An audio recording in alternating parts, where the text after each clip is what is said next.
আসসালামু আলাইকুম বন্ধুরা, কেমন আছেন আপনারা? আশা করি ভালো আছেন। আপনারা কি জানেন, অনেকে ভাবে যে আমি ফেসবুকে আইসা নায়িকা হয়ে গেছি, অতিরিক্ত স্মার্ট এবং সুন্দর হয়ে গেছি।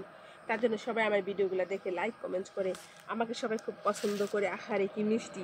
আসলে কি জানেন, যে লেখে হাই ম্যাডাম কেমন আছেন, আপা ভালো আছেন, সুন্দর হয়েছে, দারুণ হয়েছে, মাশাল্লাহ, আলহামদুলিল্লাহ, very nice, cute, so sweet, সুন্দর, সুবহানাল্লাহ, এগুলা বললেই অনেকে, অনেক মেয়েরা আছে ভাবি সিরে আমি মনে হয় একদম মডার্ন নায়িকা হয়ে গেছি, নায়িকা নায়িকা।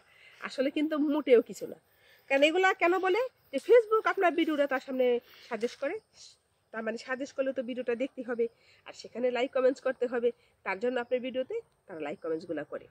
আর অনেকে আছে যে আপনি ভাবতেছেন যে আমার ভিডিওটা খুব ভালো হয়েছে, আমি স্মার্ট, তার জন্য আমার ভিডিও ফর ইউতে চলতেছে। আসলে না, ফর ইউতে চলতেছে কারণ আপনি অন্যের ভিডিও আগে দেখে আসছেন, তার জন্য আপনার ভিডিওগুলো পরবর্তীতে ফর ইউতে যাবে। আপনি যদি কারো ভিডিও না দেখেন, আপনি ভাইবেন না যে আপনি ফেসবুকে কখনো স্মার্ট হইতে পারবেন বা নায়িকা হইতে পারবেন। কারণ যদি আপনি কারো ভিডিও না দেখেন, তাহলে আপনার ভিডিওগুলো কখনোই ফেসবুক এই সাজেস্ট ফর ইউতে নিবে না। এবং আপনি যত সুন্দর এডিটিং জানেন, এবং এডিটিং করে আপনি উল্টায় মুল্টায় ফেলা দিচ্ছেন, আপনার কোনো লাভই হবে না। আর সাধারণ নর্মাল ভিডিওগুলোও কিন্তু ফর ইউতে যায়। কেন যাবে জানেন? কারণ এই যদি আপনি মনে করেন অন্যের ভিডিও দেখে থাকেন, তাহলে যাবে। আর অন্য কারো ভিডিও আপনি না দেখেন, তাহলে কিন্তু যাবে না। তাই আপনি অন্য কারো ভিডিও দেখবেন, লাইক কমেন্টস করবেন, এবং দেখবেন ইনশাল্লাহ আপনার ভিডিওগুলো অবশ্যই ফর ইউতে যাবে।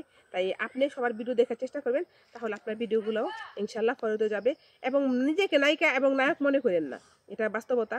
আর মনে করে রাখবেন যে ফেসবুক আপনাকে নায়ক এবং নায়িকা বানাইছে। ফেসবুক অনেক কাছে আপনার ভিডিওগুলো সাজেস্ট ফর ইউতে পাঠাইছে বলেই অন্যের কাছে পৌঁছাইছে, এবং সে আপনাকে লাইক কমেন্টস করছে এবং আপনাকে সে সুন্দর বলছে। তার জন্য আপনি সুন্দর হতে পারছেন এবং ভালো হতে পারছেন। তার জন্য বলতেছি, সবাই সবাই ভিডিও দেখেন, কেউ হিংসা করবেন না। ফেসবুক প্ল্যাটফর্মে ভালোবাসা দিলে ভালোবাসা মিলে, এটা কিন্তু বাস্তবতা। আসসালামু আলাইকুম।